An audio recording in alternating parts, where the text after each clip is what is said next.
Good morning, y'all. I'm going to just invite Nina on and we'll get started. There it is. Hope everybody's had a great weekend, and it's truly an honor to have Nina on. I can't wait to have her introduce herself a little bit to y'all. We just got off of an extended weekend. Hello, lovely. Hello. Hello. Let me just put my volume up. Can you hear me? I can. Oh, I can just about hear you. Just let me put my camera Okay. on my stand. I thought, am I gonna go live on my laptop or am I going live on my phone? There we go. Yeah. Perfect. How was your weekend, Nina? Absolutely brilliant. I had some me time at the weekend and Oh, I wanted wonderful. to really take that time out to de-stress, look after my own emotions. And so I went out partying I know and it you was love amazing. dancing. Yeah. Lauren, why are you so quiet? Why can't I hear you? It must be the volume, maybe, or I'm holding my hand over something wrong. Oh, hang on. Let me see if I can adjust it. I put my volume up, but I don't know. Never mind. There we go. Okay. Yeah. So how was your weekend? Quite busy, but it was good. We had some friends over for Friendsgiving on Saturday and smoked a turkey and all kinds of stuff. Happy Thanksgiving to you, my Thank you. darling. It was definitely something to be grateful for. Yeah. Oh, yeah, definitely. And I think sometimes we don't really look at gratitude, do we, as much as we should? Hmm. And, gratitude is the only way to deflect a negative mind. It is, And, absolutely. every morning, Lauren, people laugh at me because every morning I hug my pillow and I say to my pillow, thank you so much for a really good sleep. So, yeah, definitely grateful. Hmm. And you always wake up with your alarms telling you your affirmations and stuff, right? Oh yeah, and the thing is, I've got quite a few of my clients doing the same now, which I absolutely adore. So I've set 3 alarms. So I have one that goes off at 6:30 in the morning. I have one that goes off at 1:30, and then one at 7 o'clock in the evening. And every time it goes off, it says, "I'm awesome, world class, and inspiring." And And you do you are. know, I've had I've had these alarms, Lauren, now for got to be about 8 or 9 months. And even now they go off and it still makes me chuckle inside because it's like, wow, but that's me. Yeah. So for anybody watching out there, definitely get 3 affirmations, ones that you believe in. They've got to be your words. You've got to believe in them. And then set them as alarms on your phone. And the joy, when you're just having one of those days where you're a little bit, maybe low, or and it's fantastic because when that alarm goes off, it kind of spruces you back up again, and Mhm. gives you the meaning of what it is that you're doing and the purpose of why you're doing it. So yeah. Yeah, for sure. I love it. Well, Nina is coming to us live from the UK. And so Indeed. it's really Yes. exciting. It's a little bit earlier than normal for some of our normal lives on Igniting Creative Flames, but we're so happy to have you. And I don't mind waking up early to get ready for this. So Bless you. What, Lauren, what time is it over there now? it is a little bit after 9:30 now. Let's see. Yeah. Yeah. Yeah. So not too It off. always confuses me, the time differences. I think we're 5 hours apart. Wow. Yeah, fine. I think, sorry, I'm just going to turn my volume off on my laptop because otherwise it'll start pinging every 5 minutes. I bet. But yeah, 5 hours. Yeah, definitely. I think so. But, it's nice to have everybody as a good morning. Yeah, good morning from Great Britain. Hello. Yep, exactly. And you are a emotions coach and a relationship coach. Tell us a little bit more about how maybe Yeah, you got so into that. I go by the title of a relationship coach, because what I do covers quite a broad aspect, really, because I help people to grow stronger relationships with themselves, but then also with other people, including managing their emotions and how they respond to circumstances. And the reason I went into emotional response coaching was because throughout my relationship as a relationship coach, I noticed when I was working with my one-to-one clients, the common denominator was emotions. And obviously, because I do a lot of work with people to move them away from the emotional attachment that they have to past relationships, whether that be trauma or toxic relationships that they've been through, it's really, really great now because we manage to get hold of our emotions, manage our emotions first, learn to detach the emotional response that we do have and all of the baggage. I always say it's like building a new house with all bricks when you start a relationship, and especially if you don't heal from the past relationship, you're generally carrying all of those old bricks with you, and then you're starting a fresh relationship with somebody else. But the problem is with that, Lauren, is you don't feel like it's a fresh relationship because, albeit you're with a different person, it just seems like you're still in the same relationship. And I know that because I've been there so many times. I was always one who jumped out the chip pan into the fire, and I couldn't understand why I kept getting burned. And it was only until I went on my own journey that I realised that I was actually following the same patterns, same emotional patterns, the same relationship patterns, and it all came down to the relationship that I had with me. Mm-hmm. So what I now do is that I help people to manage their emotions first. We get rid of all the attachment that they have to the past trauma or past relationship or any other circumstances. It doesn't necessarily need to be a relationship. It could be um, something that's happened in childhood, for example. And then we then work on developing and discovering what it is that they want out of life and how they want to live their life, which is fantastic. Mm-hmm. It really is. And you have started something phenomenal that I can't even like. It's such a wild idea and very needed. Is sort of like your own domestic violence shelter almost, or like a I have opportunity for women indeed. I'll to just, move this out of is the that. NEP. So this is the charity. So what I've actually done is I've registered as a charity because all of the money raised, and next year we're going to be doing more and more fundraisers to get the money together, sponsored walks and different things. And I've also got quite a few of my clients who are looking to get involved. So one of my ladies has said she wants to run the marathon again and she's going to raise money for the NEP, which will be fantastic. So the NEP stands for Nina Kundi Empowerment Project. What it's all about is raising money to build a rehab camp, which is going to be for women who it will allow them to move away from their toxic relationship. Because quite often, Lauren, it's really scary. And I know that because I've been there myself. Mm-hmm. I was absolutely petrified when I needed to move away from my relationship. You know, everything in the house was mine, but I needed like to get it out. And I literally did a 24-hour flip when I left my relationship. And luckily for me, I had friends and family who came around.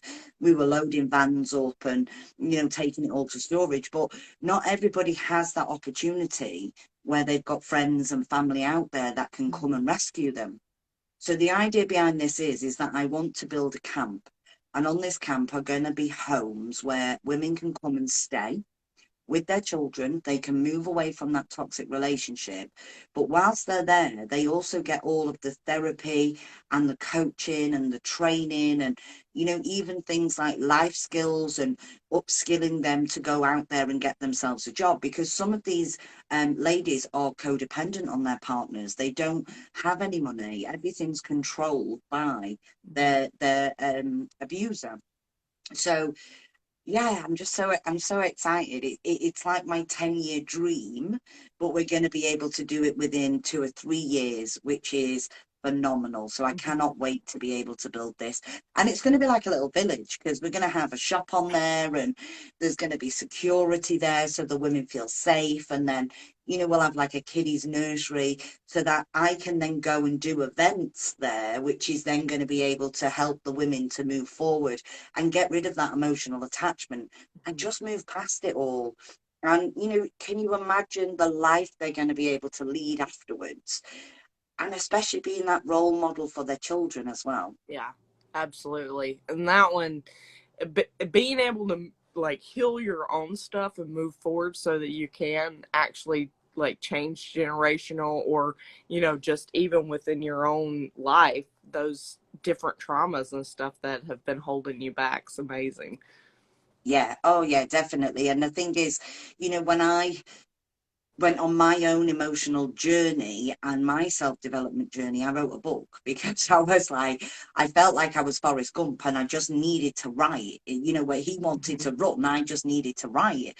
So I wrote everything all about my past patterns that I was following, about the abuse that I'd been through the red flags that I'd missed because of my own, lack of self-worth.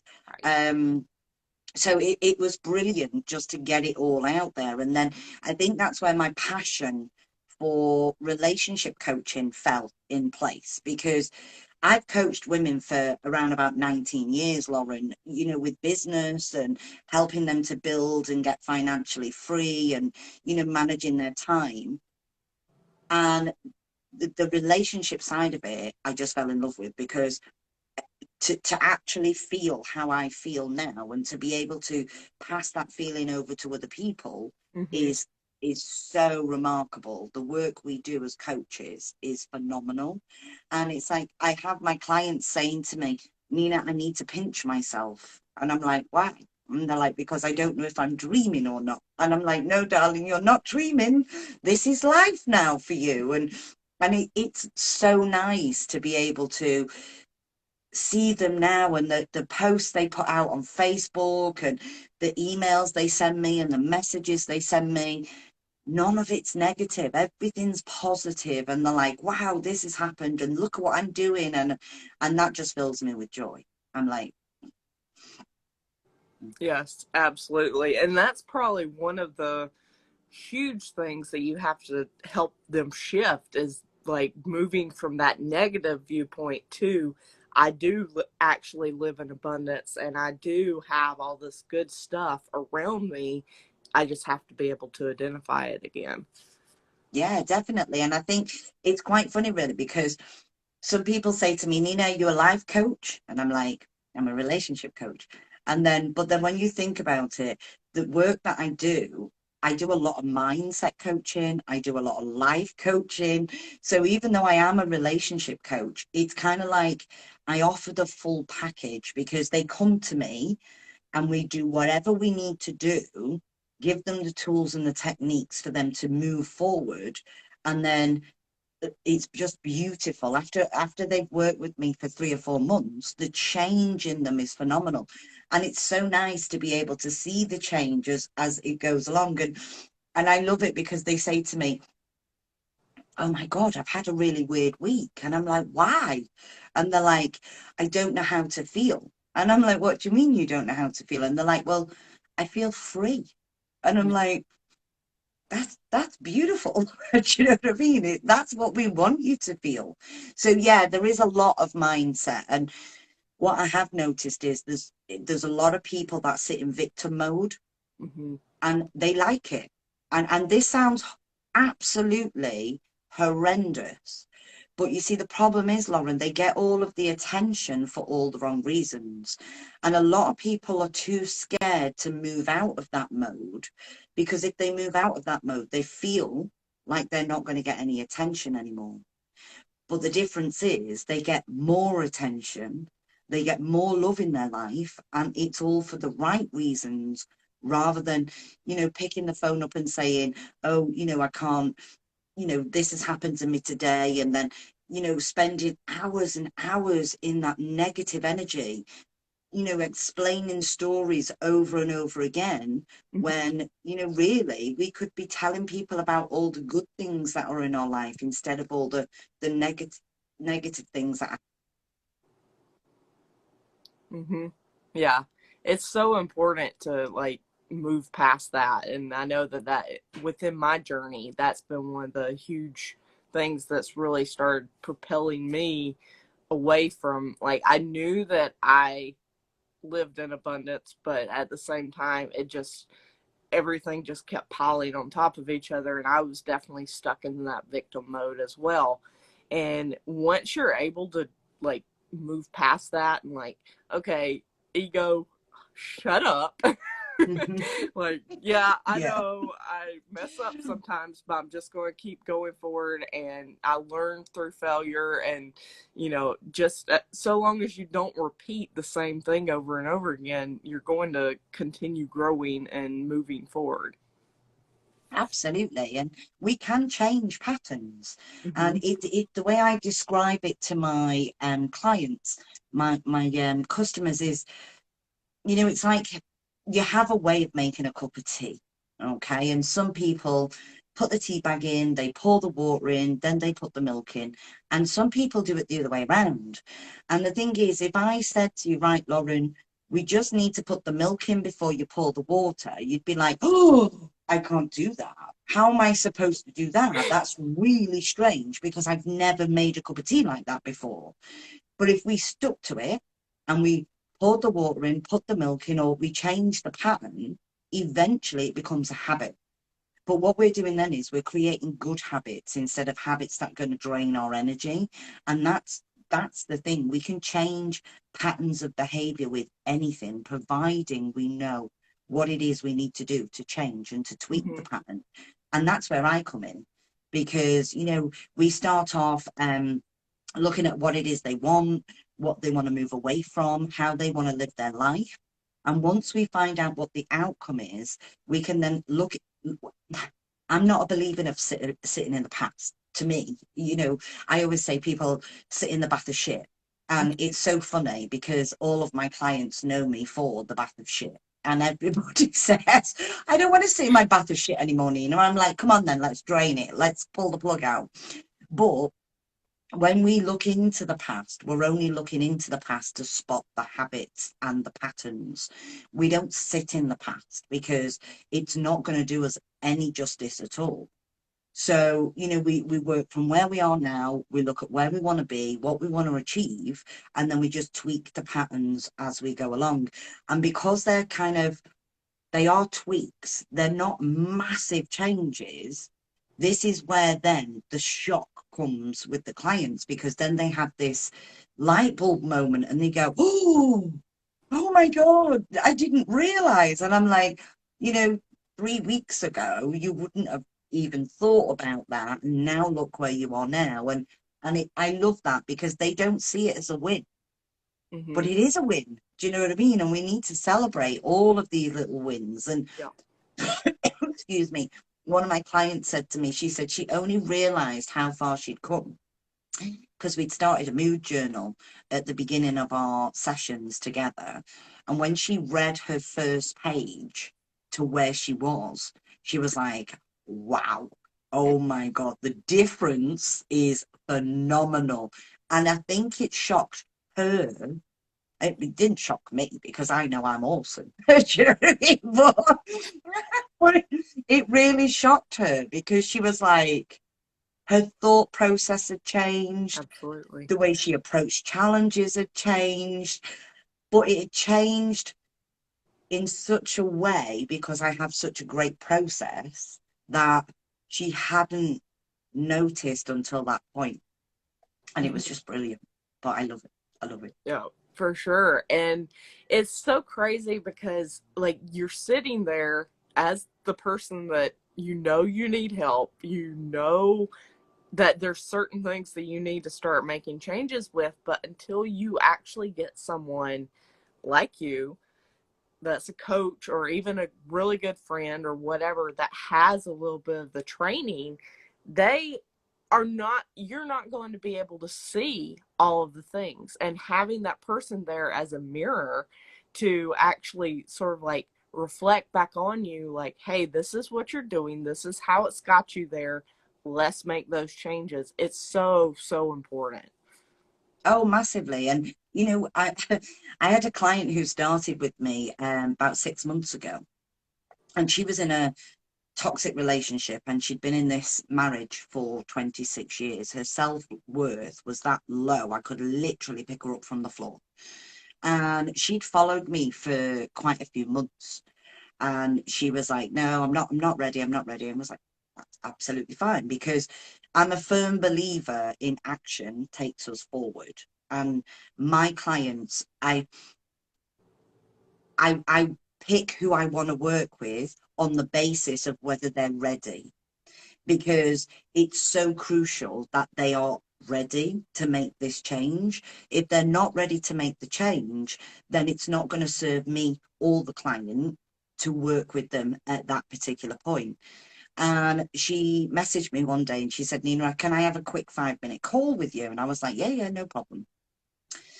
5 minutes turned into 40. And I think she was expecting me to agree with her story, being in victim mode. And she wanted to, like, if you ring a friend and you kind of tell your friend what's happened, and your friend then says, oh, yeah, yeah, I totally get what you mean, and blah, blah, blah. And oh, isn't that horrible? And blah, blah, blah. And I think that's what she wanted me to do. And Mm-hmm. I totally blew her out the water, because I said to her, I'm not being funny, but if you had acted the way you acted with me, then I would have given you the same response. Mm-hmm. And I think it then dawned on her that, we've got to look at things from a different perspective. And it was that day that she signed up to coaching.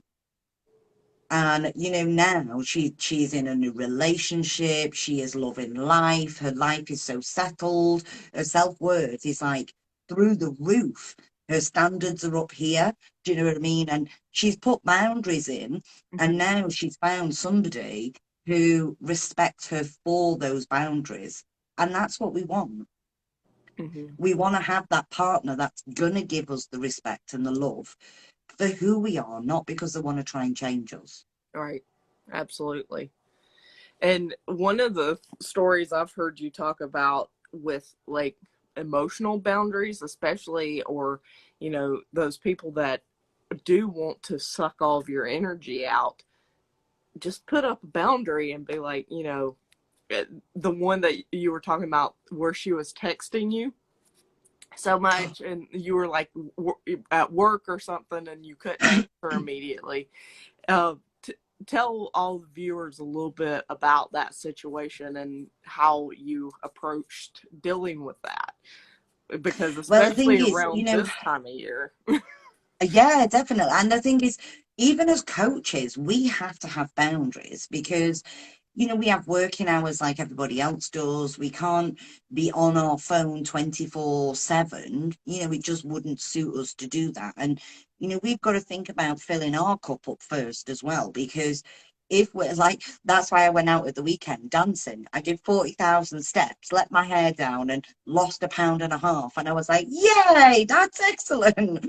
So, but we've got to have boundaries in place. And quite often, what I do notice when people have got challenges with their emotional response is that they do text people a lot.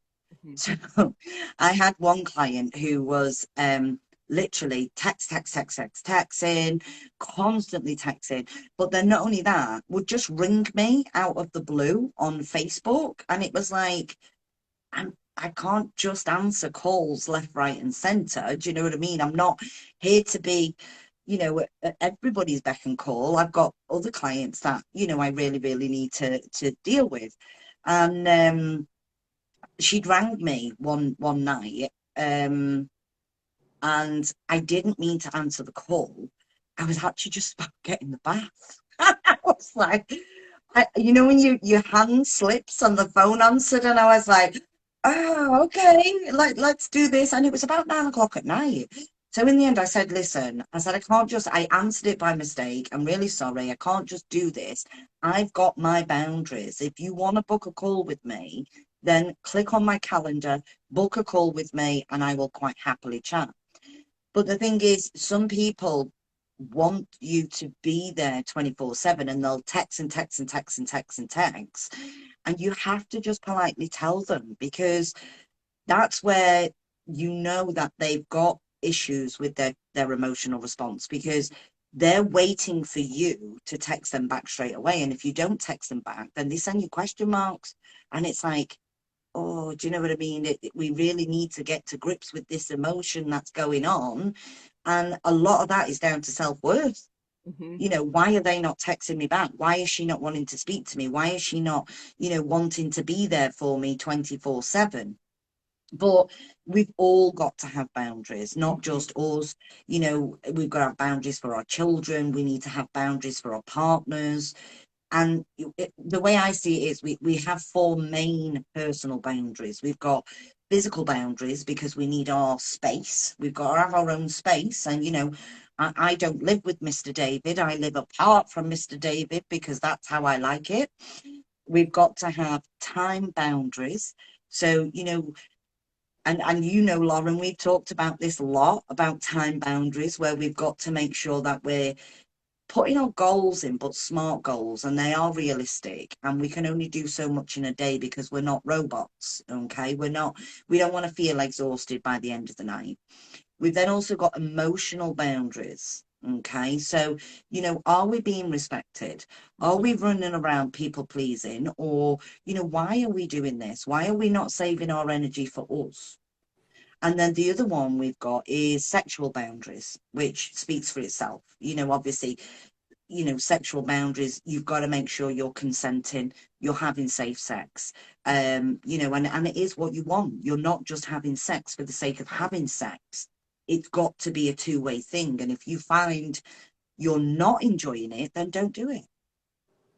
So, boundaries are really, really important. But yeah, Hmm. I've had a lot of people like that, Lauren, who've been texting me left, right, and Yeah, I can imagine. definitely.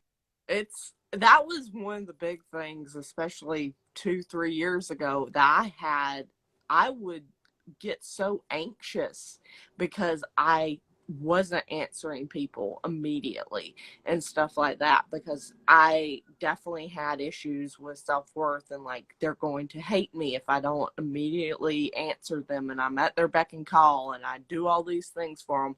And I just gradually started finding that it wasn't worth it at all, because there was nobody that really had my back in the same way. And I had to be there for myself first, not for everybody else. And once I started making those switches and like turning off the notifications, the little banner and stuff like that on the phone, and just like planning time to where I went and actually would get on social media or answer my text messages or emails, that was a huge step for me. Yeah. And it's definitely been a several year journey. It didn't happen overnight. It's still not great, but now it's nice to just be able to, put my phone on airplane mode or even leave it at the house. Because one of our biggest things is we're so attached to it now. They've made it such a little convenient package. It's our alarm system, it's our music, it's our camera. Everything is attached to the phone. Yeah. And I was listening to a podcast the other day about how just take a weekend and delete Instagram completely off of your app and everything. And that was so interesting, because as someone that definitely gets stuck in that doom scroll, because either I'm bored or I'm, trying to work and stuff like that, and then you'll get sidetracked. It made so much sense, because you lose being present by having all of these easy distractions, because your finger just automatically goes to it. Oh, definitely. And the thing is, we do certain habits when we're stressed, and we do. we scroll through Facebook. We either overeat or we undereat, or we don't sleep properly. We don't take that time out to look after ourselves, and we have to. And I found, just like yourself, that when I used to work for Ann Summers years ago, running a multi-level marketing company, I was on my phone constantly. Constantly. Constantly. If it wasn't a customer, it was one of my team. If it wasn't the Yeah. team, it was head office, it was training, it was something. And like you say, our phones now, I don't know what's worse, Lauren, losing your phone or losing your purse anymore. Right. Yeah. I mean, now you can pay with your phone. You pay with it. What's that all about? Do you know Hmm. what I mean? It's like beep, and it's becoming obviously something of the new century, isn't it? This let's do everything with our phone, which is wonderful. But the other thing is we've got to really understand that being on a phone, is not great for the frequency that's going through our head, having the phone like this all the time. I invested in some headphones, and I did that on purpose because I needed to not be on my phone constantly.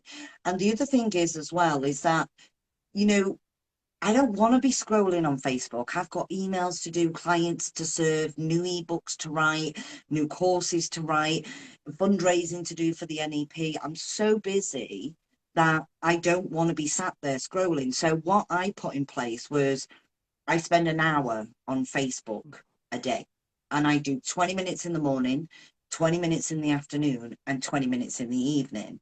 And you have to be super strict with yourself. And, quite often if I'm in a client session, I actually leave my phone and sometimes my watch, because my watch is connected Right. and I don't want to be distracted. So I leave them in another room, and then I am absolutely 100% focused on what it is that I'm doing, because sometimes the distraction is too much. Hmm. But then that's what causes the overwhelming feeling at the Yeah. end of the night, because you've not done what you need to do, and you think you've been dead busy, but you've not. You've been scrolling and scrolling and scrolling and wondering who it is that wants to talk to you. I learned a long time ago that my life is my life. And, you know, I'm not going to run around after people and please people just for the sake of it, because Right. no matter who is out there, I'm going to be loved by somebody. And they, do you know what? There might be people out there that go, oh my God, that's Nina again, and I don't love her. And that's absolutely fine. Okay. Absolutely fine. But there was years and years ago, I wanted everybody to love me. So I would make more of an effort to do more things for other people than I did for me. And it would drain every ounce of energy out of me. Hmm. Now I'm like, boom. I've even got it to a point, Lauren, where my mum and dad ring me now and they go, hi, are you busy? And I'm like, no, I'm okay for 5 minutes. And they go, I was just wondering if you have some free time at some point this week to be able to do X, Y, Z. And I go, okay, let me check my schedule and I'll come back to you. And, that's not me saying no, Hmm. but if I can't do it, I can't do it. And if I can do it, then I will. There was a time beforehand where my parents would just ring up and say, oh, I need you to do this, or I need you to do that, and why can't you do this? And I'd feel the need to be like, oh, my parents need me, I need to go and do it. But, now they respect me and I help them, Hmm. and there's a huge shift in there somewhere, which is fantastic. So Yeah. yeah. It really is. And if you have family members that don't respect that to begin with, they're going to start shifting as you shift. And if they Oh don't, yeah. and they don't respect your boundaries, whatever's going to happen is going to happen. You can't hold on to that. And it's so No, important. no. And the thing is, when you build up your self-worth, and so many people say to me, oh, I do love myself. I go for bubble baths and I have a glass of wine and I'll go out for a walk, and and that's great. Don't get me wrong. Yeah, I love nothing better than going out and buying a nice expensive bag. Retail shopping always wins. However, it's not about what we do on the outside, it's about Mhm. what we do on the inside. And, we've got to think about how other people treat us. We've got to think about how other people talk to us. We've got to think about how much time do we spend looking after other people rather than looking after us. Yep. Is it a two-way stream? Now, I was always taught you don't give to receive. And that was like years and years ago, it's like, Nina, come on, you don't give to receive. So I would just give, give, give, give. And then I was like, hang on a minute, I'm not getting anything back. And that pattern followed me in my Oh relationships. So yeah. in my relationships, I would give, give, give. And then I'd be like, well, why am I doing all of this and I'm not getting anything back in return? So, there's some things that we are taught from an early age, which at the time may have suited us. But as we're growing and developing and, looking at a new perspective on life now and how we want to live our life and the fact that we have choices, it's like we've got to unlearn Hmm. all of what we've been taught from the Yep. past. And the thing is, this is not down to our parents. They've been taught a certain way. They pass it on to us. We pass it on to our Mhm. children. And it's like when my lad's 21 now, but when he first turned 18, I would pass my fear over to him, and I would be like, make sure you're safe, make sure you're safe when you go out, make sure you don't overdrink, make sure you don't do this, make sure you don't do that. And then I'd be like, wow, Nina, he's not even interested in safety. He just wants to go out with the lads and have a laugh. And here's me putting all of my fear over to him to, and all that's going to do is impact his night. So now I just say, love you, have a great evening, and off he goes. And then I go, and bite my nails. Yeah. Only for 5 minutes, mind. And then I'm like, yeah, whatever happens, happens. Do you know what I mean? We'll deal with it if it happens. Right. Mm. Because that's really all you can do if you live your life like totally in a ball of nerves, worrying about something that might never happen. You're going No. to just hold yourself back. And a lot of the time we do try to control everything. And really we control nothing. Hmm. And yet we worry about the fact that we want to control everything. I used to be a big worrier about the future. And for me, oh, I was a planner, I was an organizer. I wanted to know where I was going to be this time next year. Oh yeah. And down to the like, ooh, I need to know. Yeah. So, like, for me now, that was one of the things that I had to massively let go of was control. Um, and it was hard. It was really Hmm. hard to live in the moment and not worry about the past, not have any attachment to the past, but then not think about where I'm going to be in the future and to just live in the present. But that was really hard. Hmm. But now I don't even worry whether I'm going to run out of milk tomorrow. It is what it is. It's I'm so laid back now, Lauren. I'm like, yeah, whatever. Yeah. Mm. What happens, happens. Yep. Definitely. And the thing is, from my point of view, I know no matter what happens, there's always a solution for it. Yeah. It doesn't matter. Yeah, there's always a solution to, and we can sort it. And as long as you're with the right, like-minded people, you've got support in your corner, get yourself a coach, do whatever it is you need, then, you can live life not having to sit in that fear and not Hmm. worrying about what the end game is going to be for you, because we don't want to be worrying about the end. We want to be worrying about what's going to fill it all up and make it juicy in the middle. Right. Yep. And for people that are still struggling with that like spiral effect, is there anything that you like to do to like ground yourself or like just get out of that headspace, especially if you're just starting to do this kind of work? What would be your biggest like takeaway as far as if you're starting to spiral and you're like, I'm worried about everything, what's going to happen tomorrow, what's going to happen in the next 5 minutes, you know? For me, um I would say, especially if you're only just starting, turn to gratitude.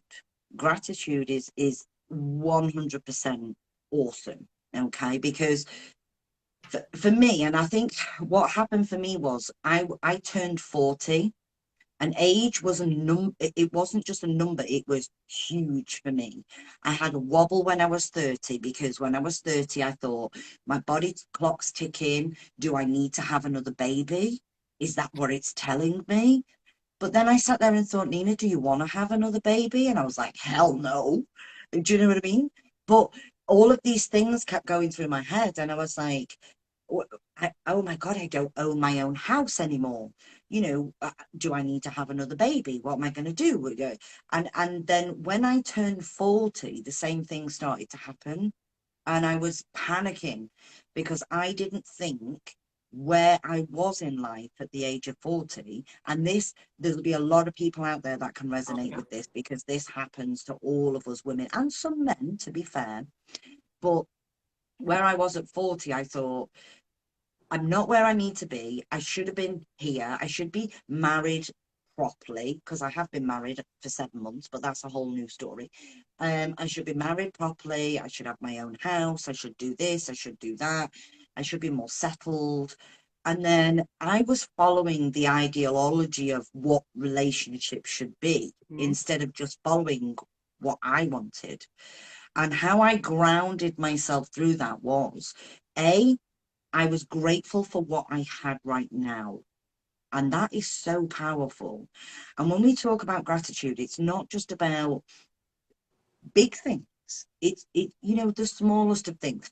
I'm so grateful that I have a warm house and a warm office that I can serve my clients with, because I get cold quite easily. Mhm. I'm so grateful that I can go downstairs and make a cup of coffee whenever I need one.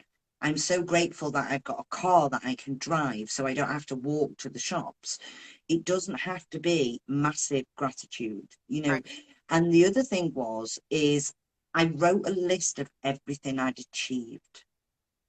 That was huge for me, huge, because actually seeing it in front of me with all of my qualifications and the businesses that I've had in the past, and, even just in the last 12 months, opening two businesses, I was like, wow, look at where you are and what you're doing. I had a baby. My baby's 21 now, but he's an amazing boy. And when we think about what we have achieved, it really does ground you. And you actually sit back and think, do you know what? Why am I worrying about being 40? I'm 43 now, by the way. But why am I worrying about being 40? Because do you know what? I am a beautiful 40 odd year old woman, and I Absolutely. absolutely adore my life. And that's all you've got to think about. Yeah, for sure. That gratitude, definitely. And especially here in the US, it's Thanksgiving. We just got off of, that full week and everything. And a Yeah. lot of us get so wrapped up in the what ifs, what's going to happen, who's going to be there, what are we going to eat, all of those things. What if the turkey burns or never cooks? And we just have to remember what that day is, especially, and then also, every day. We need to savor each and every moment because it goes by way too quick. And that's the thing. And I always have a thing with my clients where I say the coulda, shoulda, woulda. Yeah, we don't have no coulda, shoulda, wouldas. Do you know Yeah, what I mean? That we never even use those words. But it's like they say, like you say, what if? And I always say, well, and what if it does? What would be the worst case scenario yeah, if the turkey burned? Well, we would go to the shop and buy sausages and have something different. Oh, sounds like a exactly. plan. Do you know what I mean? So, there's never a what if, and then it's going to be disastrous. Do you know what I mean? And I think because of the way the mind works, our mind is programmed to look for the negative before the positive. And that in itself, it's a very powerful tool. Hmm. And it does that because it wants to protect us. So it wants to wrap us up in cotton wool. And we always look at the what if this happens. So our mind can then process, and the ego can stop us and say, well, actually, what if this happens? I don't want you to feel that pain. So guess what? We're not going to do it. Mm-hmm. Okay. But what the ego doesn't tell you and what the mind doesn't tell you is, yeah, what if it did happen? You would survive it. Yep. And that's the difference. When you can say to yourself, look, I'm I'm peering over the top of a building. What if I fall? Well, actually, I was stood in the same spot last week and I didn't fall. So I actually survived it. So I'm actually all right. So, I mean, my ego used to be called Bert. And it was funny because I used to talk Mm-hmm. to Bert all the time and I'd be like, bugger off, Bert. I'm not listening to you today. And, I think you've got to name your ego. Okay. It sounds really daft, I know. But when you have a little bird sat on your shoulder and Bert's there, you become aware of him. And then the what ifs turn into, I'm just going to do it anyway. Yep. Yeah, I'm just going to cook the turkey. If it burns, it burns. No, I can do about it. You know, if family don't turn up, then that's okay. It's their loss. Mm-hmm. Yeah. If I go outside and there's a flat tire, I just get the car pump and pump it up. There's always a solution. So we don't need to worry about the what ifs or the coulda, shoulda, wouldas. Yep. Mm. Absolutely. Well, thank you so much, Nina. I know you're super busy as always, and I don't want to hold you too much longer, but if you will just share some of the ways that people can find you, I know you have the podcast and some different things. Go ahead and tell them about how they can find all the good Nina stuff. Oh, bless you. So it's been lovely, lovely chatting to you today, first of all, Lauren. So thank you so much for having me and inviting me Absolutely. on. But I am on Instagram under Nina Kundi Coaching. I have got a Facebook page under Nina Kundi and Nina Kundi Coaching. I am everywhere, guys. I have a website which is www.ninakundicoaching.com. And yes, I am part of a loose lips coaching panel. And this was a panel that I put together last year with a couple of other of my colleagues. And yes, we do podcasts on a weekly basis. And what it is, it's just three normal women um, chatting away. And Mm-hmm. we put the world to rights. It's absolutely fantastic. It's got a bit of a coaching spin on there.